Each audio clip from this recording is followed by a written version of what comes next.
OK，那我先讲一下我们相机，这是我们 Patrol 的页面。那接下来我们 Patrol 在我们页面分成四大项，第一个叫 Deployment，第二个叫 Patrol，第三个叫 History，第四个叫 Multi View。那我先走整个 flow 一次。首先我先部署一张平面图，它可以是随便一张，所以我这边就随便 random 的挑了一张。那加相机的方法就是我这边按 New Camera。那我们有三种加相机的方式，第一个是透过 IP。第二个是直接 type RTSP link，第三个是你这边当 server，然后从我们机内网页推 RTMP 过来。那我现在就是用 IP 的方法先加相机，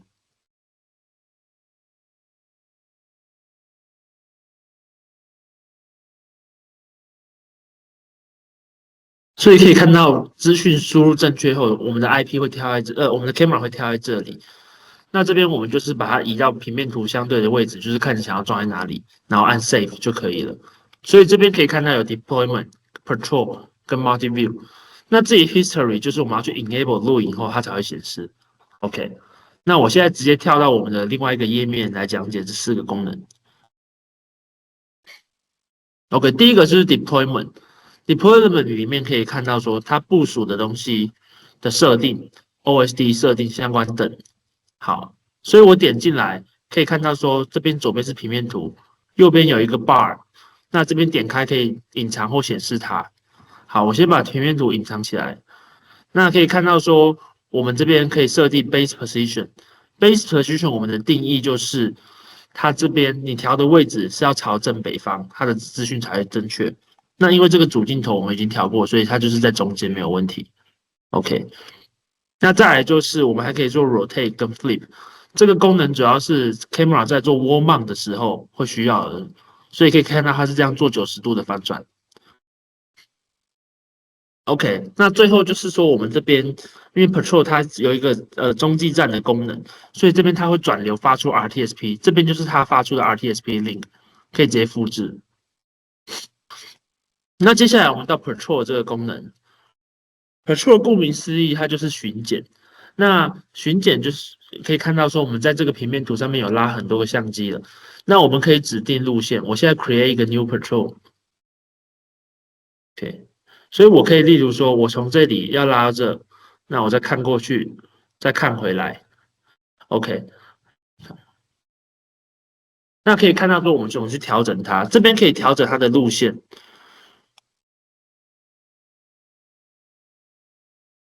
OK，可以看到说我们这边有三个巡检速度，low、medium、high。那我先把它调成 low 来比较好展示。所以可以看到说，我这样按的时候，它就可以开始做巡检的动作。那我可以在这边点这个按钮，它会进行反方向。那如果我想要在这个画面停留一段时间，再开始巡检的话，我可以在这边按这个加功能，在这边，那你可以拉长它去决定它时间的长度。例如我将它放在这，OK，那我从这边开始跑，它就是这样子。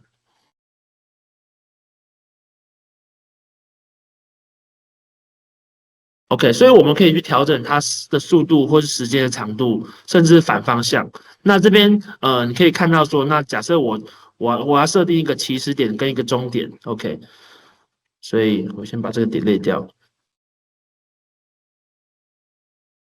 好，假设我这边这是我的起始点，你可以看到我不管转到这边，这边的坐标都会跟着动。所以你只要再选定一个，例如我要看这里，按下 Replace 之后，它这边这个中心就会变你的起始点。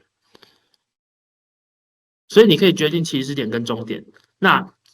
如同我刚刚所说，如果你要不管是顺时针转或逆时针转，你都可以透过这个按钮来操作。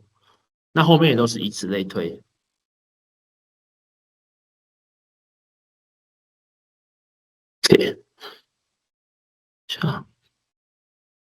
那最后我来讲那个录影的功能。OK，可以看到说我们录影，我们会在这边有个按钮，这边在 Patrol 的地方有个按钮 Enable Recording。那这部分需要我们的 config file 也有相对应的设定，只是这边就不细讲。OK，所以当你 enable recording 之后，你在右下角就有 live 跟 playback 可以切换，就是我们可以这样点切换到 playback 的画面。OK，那在 playback 里面中可以看到这个 bar 下面有底线的地方才是有录影档的存在。那没有的它就是没有录音档。所以可以看到说，我们这边12点开始录，那可能maybe 1点、2点、3点了，我们之后下面没有底线，这边就没有录影的。对，那我们就是这边就是一样，快转10秒，回放10秒，然后播放等功能。那在 playback 的过程中，你还是可以任何去拉任意的路线。对，OK，那这只是针对单一 playback 的情况下。那针对就是整个平面图部署的 playback，我们有这个 history，也是要在你 enable recording 的时候才会出现。那点进去之后，就可以看到我们的相机在不同的时间的 list。这边跳的有点慢，等它一下。那总之就是不同的相机在什么时间点都会有 list，那你只要点进去，就是这个时间，然后就是剩下的逻辑就如同我刚刚所说。对，OK，那最后的一个功能就是 Multi View。Multi View 就像是 VMS 一样，我们可以同时呈现不同的影像。那在右边我们可以选择不同的 layout，看你要1×1、2×2、3×3、4×4等。那在这边右边的 bar 就是我们这个平面图里面的 camera，那你可以决定说，要么按这个去决定它的顺序，或是你要显示哪个，或者是不要显示哪个。例如，假设我把这个眼睛按掉，这边就会少一个，它就会自动递补到下一个。那这边我们还有360度的 auto rotation，也就是说，在 default 模式，我们一进到 Multi View，所有的 camera 都会做360度的 rotation。那如果你这边是，例如说我这边是2×2，那我放了8支相机，我们也可以执行 auto page switch 的动作，只是因为我们这边刚好是2×2就4支相机，所以还没有做这个动作。所以我们把这关掉的话，你就可以看到画面就停止移动。OK，那以上就是这四大功能主要讲解。好，那我接下来会 focus 在 event 和 manager 的部分。那 manager 的这个入口呢，基本上就是在我们的 homepage 右上角的这个 manager system 的这个 button。那进来这个 manager page 之后，你会发现我们有主要有3个部分 ：camera management、user account 跟 group management。那在相机管理的部分，你可以看到这边有我所有系统里的这个相机。那我们在这边可以去看到我们的相机的 status。那你可以看到刚刚讲的就是说，如果我今天是用 IP 加，然后我的 Patrol Server 可以用 OSC API 跟相机沟通的话，其实这边的 information 会被 populated， 也就是说 CPU usage 啊、memory usage 或者是 firmware version。那因为这是我们的118，那我们的加法是比较像是用 RTMP 的方式，所以就不会透过 OSC API 跟相机沟通，所以就不会这些相关的资讯。那在这边同样的，我们也可以去新增相机，或者是透过 Auto Scan 去扫相机。那这边的 Auto Scan 它是使用 MDNS Scan， 所以跟 OnLive Scan 不太一样。那基本上它也是可以扫这个网段里面所有的这个 available 的这个 camera。那再来就是说，我们把相机新增完以后，我们可以去做编辑跟删除的动作，也可以去 check for 有没有新的 firmware update。那在编辑的部分，这边有几个部分。第一个就是 information， 就是一些基本的资料，包含刚刚Tom 讲的，在 deployment page 可以取得的这个 streaming URL， 在这边也有。那再来就是video 的部分，那这边可以注意一下，就是说今天我们的系统 by default 我们会 assume 我们的相机是85度，而不是180度那一台。那所以当你在加相机的时候，如果 again 你不是用 IP 加，我没有办法问相机说你是哪一个 model 的时候，我就 assume 它是85度这一台。所以如果今天你加了 FA 的相机，透过 RTMP 的加法，或者是直接 RTSP 的加法，那你在这边注意要把 FOV 这边改成180。那我在我的播放器那边，我才可以看到上面跟下面。那这个是可以注意一下的。那再来就是 image 的部分，会有一个 preview， 然后呢跟这个 camera 的 account 的 settings 以及 notification。那 notification 这边基本上我们目前可以做到断线跟上线的通知。那通知的类型主要就是透过 email 或者是用 HTTP 的方式。然后如果是选择 email 的话，这边我们也可以把 email 清单放在这边。所以一旦有相机有这些 offline 或online event， 那你就会收到对应的这个通知。好，那再来就是 user account 的部分。那 user account 其实我们基本上分成3种 account type。那这个 account type 其实是根据 OnLive 的协定去develop 出来的。那我们主要分成第一种就是 admin 就是最高权限，它什么事都可以做。那再来呢就是 general， 那 general 呢它无法使用 deployment，但它可以使用 patrol， 而且它可以编辑 patrol。那 guest 呢，就是权限最低的，它也没有办法使用 deployment， 它也没有办法编辑 patrol， 但是它可以去使用这些已经建好的平面图，然后去观看相机的影像。所以主要分成这3种。那最后一个部分就是 group 的部分，那这边也稍微讲一下，像你可以看到我这边有 create 不同的 group， 那比如说在我的这个 guest group 里面，你会发现说我有几个东西，第一个是 members， 我可以把不同的 account 加到这个 group 里面，然后我也可以指定说这个 group 里面的人可以看到哪一些平面图，所以一旦设定好之后，如果说今天等一下我展现这个 event 的功能的时候，我们的 event 的发送，我们以前是走 broadcast 的方法，现在我们是可以摆 group， 就是说这个 event 是 display for 这个 group 的这个 members， 所以 group 的设定会是在这边。那大致上这是我们manager 有的功能。好，那再来就是讲到这个 event 的部分，那这个地方也比较复杂，所以我稍微讲一下我们的这个架构，我觉得会比较清楚一点。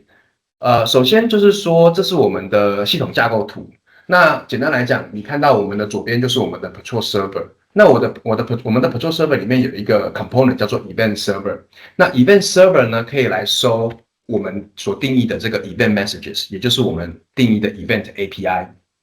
所以一般 in practice 在实作的情况下，SI 这边通常会需要开发一个 Event Sender。那这个 Event Sender 的需要具备几个功能，第一个功能就是它有办法去取得资料，然后把这些资料转成对应的 Event Message， 然后再把它打给我们的 Event Server。一般的流程会是这个样子。好，那我们现在直接先来到Patrol 这边。那我这边稍微提一下，就是说其实我们 Event 可以用不同的方式来去定义它们。那通常我这边我会习惯说，定义把 event 分成2种类型，一种叫做 static， 一种叫做 dynamic。static 的 event 就是说它里面的这个 data 是不需要被更新的。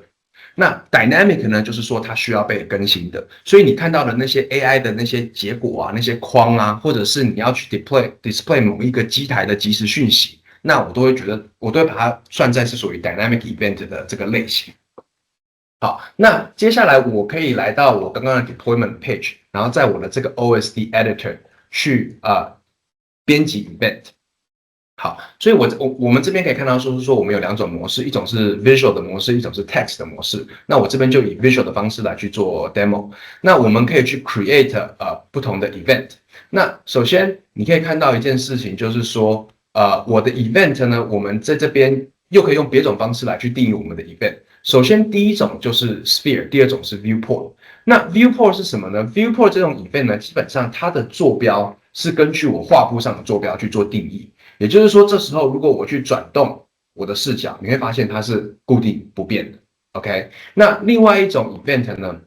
就是 sphere。那 sphere 这种 event 它的坐标是在我的360，是根据我360球体上面的坐标。所以这时候如果说我改变我的视角，它是会去做对应的这个改变。OK， 然后再来我们的这个 shape 又分成2种 type， 一种叫做 point， 一种叫做 rectangle。那早期是只有支援 rectangle， 那 rectangle 呢，它就分成2个框，一个是所谓的物件框，比如说我要框某一个人，另外一个就是我的内容框，那我可以有呈现对应的资讯。那如果今天我是属于 point 的情况下，那我就没有物件框，我就只有纯粹的内容框。OK， 那接下来我们这边我们可以去做一些其他 event 相关的设定，比如说我这个 event 要 display 多久，那像这样子5000的话就是5秒钟，那还有一些其他这些 UI 上的设定都可以在这边去做更改。那另外就是说我们有一个这个 event 的这个 icon， 那这个 icon 呢，我们 by default 有不同的 icon type 给你选，那你也可以自己 upload 你想要的这个 event icon， 这也是没有问题的。然后呢，再来就是说我的这个 icon 我要 position 在哪边，根据我的这个这些框可以在这边去做调整，这都是在这边可以做到。然后再来就是说同样的我也可以去 disable 这个 icon， 这都没有问题。然后我们最近加的一个功能就是说，我们以前是一个内容框配一个物件框，但是我们现在可以做到多个内容框，这个也是没有问题的。然后刚刚可以看到说这边有一个就是所谓的 group display group， 这就是我刚刚讲的，你 group 建好以后，你可以在这边去定义说这个 event 是 for 哪一个 group 来去做呈现。好，那再来就是 style 的部分，我们这边有一些 default 的一些 template style 你可以使用，比如说像是这个 style 4就会比较 fancy 一点这样子。那好，那我觉得接下来比较重要的部分就是我们的 content type， 我们的内容的种类。第一种种类很简单，就是所谓的 rich info。那 rich info 其实就是所谓的 text， 所以我在这边可以很直接的去打，比如说直接去打一个，比如说 cupola，OK， 我可以在这边直接去更改去做编辑。那再来呢，我们有的呢是所谓的 image 跟 video。OK， 那如果我今天选择的是 image 的话，我并不是说我在这边要上传一个 image， 我在这边要填入的是那个 image 的 URL， 所以我的 server 要有办法 access 这个 URL。所以因为我们这个 server 现在是跑在云端上，所以我这边就拿一张网际网络里面的一张图，所以我这边有先存的一个图，然后把这个图贴过来。你就会发现我这边就可以去 display 一张 image。好，那我这边我再 create 一个不一样的 event。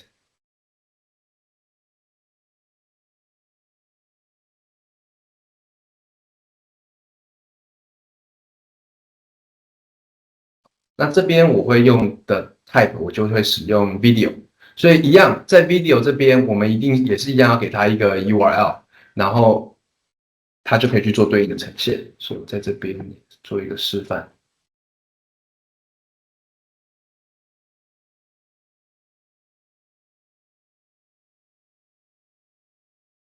好，那你在这边可以看到我们就有我们的这个 video。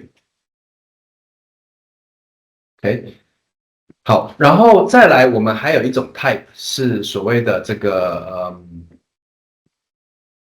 iframe。那 iframe 就是说，我们可以把 web 的 URL 牵进来，所以我在这边我可以把一些，比如说我相机的后台的这个网页，或者是一些机台的 UI 网页，都可以在这边去牵。那我在这边我的范例我就是用 YouTube。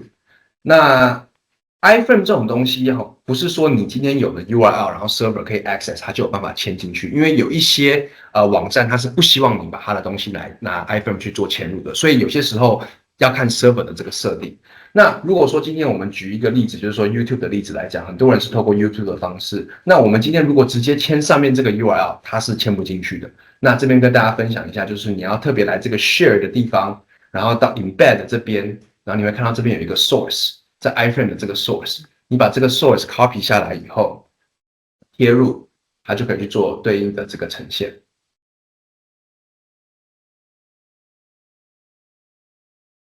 就可以看到我们的这个 video 在这边，这个 iframe。好，那再来，刚刚其实少讲一个东西哈，就是说在 video 的部分，我们刚刚放的 video 属于的是一个静态的 video， 但是其实我们的 video 也可以牵其他的这个像是 RTSP 的这种即时影像。所以如果我在这边我必须要选说 ，OK， 我的 URL type 其实是一个 RTSP， 那我在这边我就可以放对应的这个 RTSP 的这个 URL。那我们就可以把比如说像是传统相机的这些影像给它嵌入进来。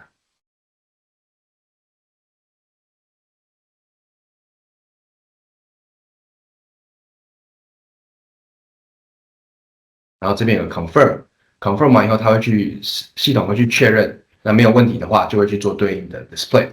好，那这大致上是这几种，那还有一个比较特别的叫做 API button。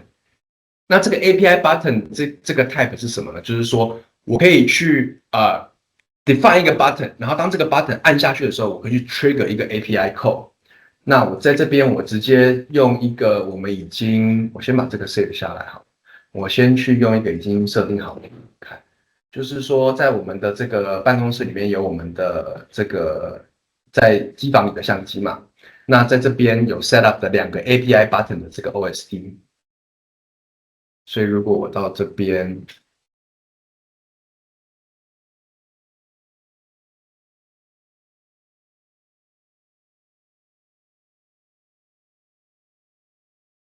你会用门口分享。嗯，好，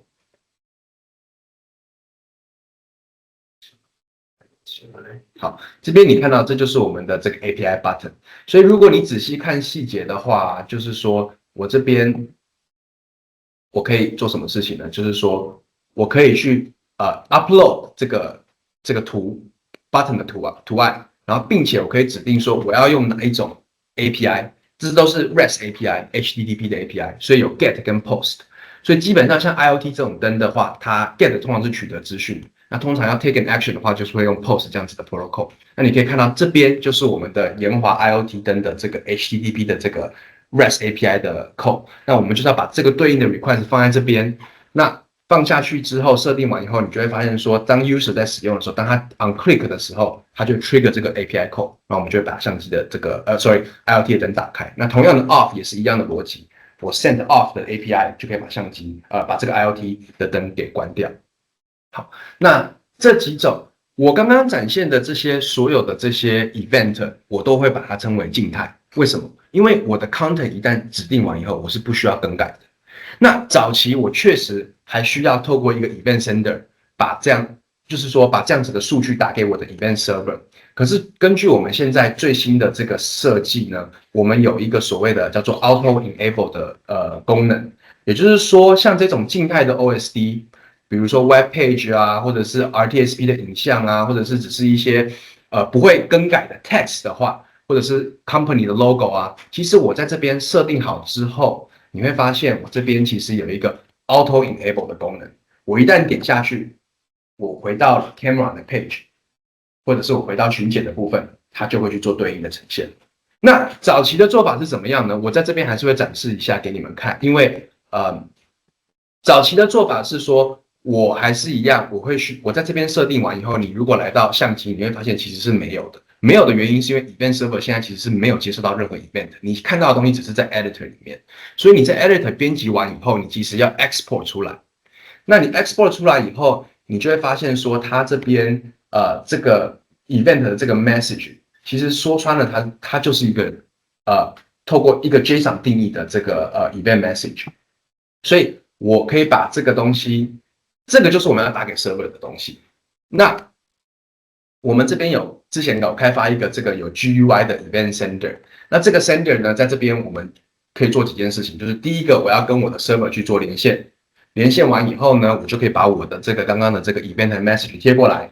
然后贴过来以后 format 完以后，我就可以去 send 它。那我这边我就直接用 enable loop send。enable loop send 的意思就是说，我就会一直打，一直打，每过一个 interval 我就会打。那这时候你如果我回来看，然后我再切到我的 camera page， 你就会发现说，现在的 event server 其实就有收到实际的资料，然后会去做对应的呈现。但是以现在来说，像是这种静态的，我都会建议我们的 SI 直接就用 auto enable 就好了，就不需要额外去做这一段额外的开发。但是在某一个情况下，SI 还是会需要开发这个 middleware 这个 event sender。在什么情况呢？就是你的 data 需要被 update 的时候。也就是说，如果我们回到我们的这个新竹的阳台，你会发现说，在这个阳台这边的资讯，其实它说穿了，它就是透过 text 的 event、image 的 event 都出来的一个小小的 dashboard。可是这边的资料是即时的资料，它并不是一次性，所以这边就必须要有一个 event sender 去跟我们这边是透过台湾气象局的 API 去取得这些即时的资讯，取得完以后转换成 event message 打给 event server， 然后一直 loop 这样子的行为，我们才有办法去做到 dynamic 的这个 event 的呈现。同样的 AI 也是，如果你今天要呈现，比如说像是我举例来说，比如说像是我们这边有一个。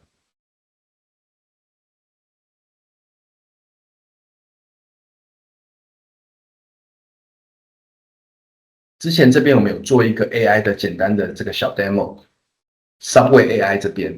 你会发现像这样子的，这一样也是透过我们的 Event OSD 去呈现框。那但是这些框它的坐标是需要动态 update 的，所以在这样子的情况下，我就需要开发一个 sender 去做转换，然后一直去做即时的更新。好，那这个是 Event 的部分。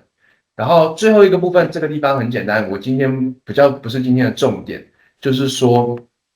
当我们的 server 跑起来的时候，如果今天我们的 SI 或者是我们的 partner 要做很深度的整合，它势必会需要用到 Patrol 的 API。所以 Patrol 的 API 是用来跟 Patrol server 沟通的API。那我们在这边可以在这边直接输入 API docs。API docs 进去以后呢，我这边就是要输入对应的这个账密。